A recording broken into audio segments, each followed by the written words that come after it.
ऐसा कौन सा रहस्य है जिसके कारण अपनी एक छलांग से समुद्र को पार करने वाले हनुमान जी बाली से डरने और छिपने वाले सुग्रीव के सेवक बने हुए हैं? क्या यह इतिहास की कोई गलत फहमी है या फिर कोई छिपा हुआ रहस्य? इस प्रश्न का प्रमाणभूत जवाब ढूंढने के लिए हम आपको लेकर चलते हैं हनुमान जी के बचपन के समय में। हनुमान जी बचपन से ही शक्तिशाली और बुद्धिमान थे। जैसे जैसे वे बड़े होते गए उन शक्तियों का प्रभाव भी बढ़ने लगा। उनके पिता केसरी ने सोचा कि अब मेरा पुत्र बड़ा हो रहा है तो उसे शिक्षा देनी चाहिए। लेकिन केसरी जी के सामने सबसे बड़ा प्रश्न यह था कि आखिर इस पृथ्वी पर ऐसा कौन सा व्यक्ति है जो हनुमान जी जैसे शक्तिशाली वीर को शिक्षा दे सके।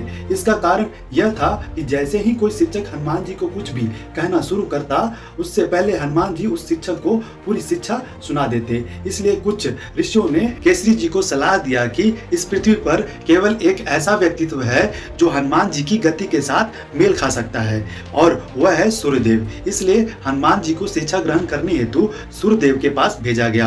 हनुमान जी को देखकर सूर्यदेव समझ गए हनुमान जी इतने शक्तिशाली हैं कि वे किसी भी वस्तु का सार मुझसे पहले ग्रहण कर लेंगे। इसलिए सूर्यदेव ने हनुमान जी के सामने कुछ शर्त रखी। सूर्यदेव ने हनुमान जी से कहा, हनुमान मैं तुम्हें शिक्षा देने के लिए तैयार हूँ। मैं तुम्हें परा और अपरा सभी विद्या का ज्ञान दूंगा, लेकिन मेरी कुछ शर्तें हैं। जब भी मैं बोल रहा हूँगा उस वक्त मेरा रथ तीव्र गति से दौड़ रहा होगा और तुम्हारा चेहरा मेरी तरफ होगा और तुम्हें मेरे रथ की तीव्रता के साथ ही पीछे की तरफ मेरे साथ दौड़ना होगा। इस प्रकार जैसे ही तुम पीछे की तरफ दौड़ रहे होगे वो सारी विद्या तुम्हें याद रहेगी जो मैं तुम्हें सिखाऊंगा। हनुमान जी ने सूर्यदेव की इस शर्त को मान लिया और सूर्यदेव ने उनकी शिक्षा प्रारंभ की। शर्त के अनुसार ही सूर्यदेव अपने रथ पर तीव्र गति से दौड़ रहे थे और हनुमान जी सूर्यदेव की तरफ देखते हुए पीछे दौड़ रहे थे। इसके बावजूद भी हनुमान जी को सारी चीजें याद हो गई और कुछ ही समय में वे सभी प्रकार की विद्या से निपुण हो गए और इसलिए हनुमान जी को श्रुतिधर भी कहा जाता है, जिसका अर्थ है केवल एक बार सुनने मात्र से जिसे कोई भी चीज जीवन भर याद रह जाती है वैसा व्यक्ति। अब शिक्षा पूरी हो जाने के बाद सूर्यदेव ने हमारे प्यारे हनुमान जी से कहा है, हे पुत्र तुम्हारी संपूर्ण शिक्षा समाप्त हो चुकी है और तुमने अपनी योग्यता से सारा ज्ञान अर्जित कर लिया है।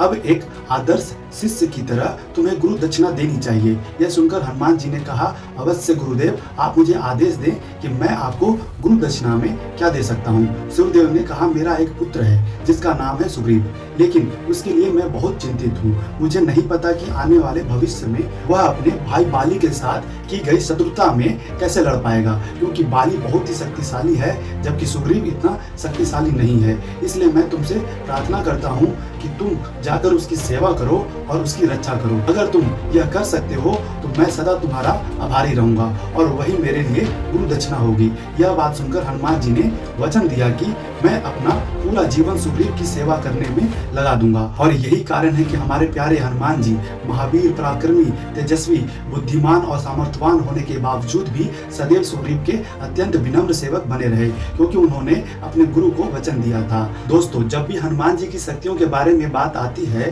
तो अक्सर उनकी शारीरिक ताकत की चर्चा होती है, लेकिन हनुमान जी की वास्तविक शक्ति एक यह भी है कि अपने दिए हुए वचन को पूरा करने के लिए वे उम्र भर उनसे भी कमजोर सुग्रीव की सेवा करते रहे। इसी को विनम्रता कहते हैं। शारीरिक शक्तियों को तो मनुष्य अपने बल और ताकत से आसानी से अर्जित कर सकता है, लेकिन असली ताकत मन की होती है। जिसने अपने मन को जीत लिया उसने समग्र सृष्टि को जीत लिया। तो ऐसे हैं हमारे प्यारे हनुमान जी। ऐसे ज्ञानी और महावीर हनुमान जी के लिए एक कमेंट तो बनता है। दोस्तों, हमें आपके समर्थन की बहुत जरूरी है, तो इस वीडियो को लाइक करें और चैनल को सब्सक्राइब करके बताएं कि यह वीडियो आपको कैसा लगा। जय श्री राम, जय बजरंगबली।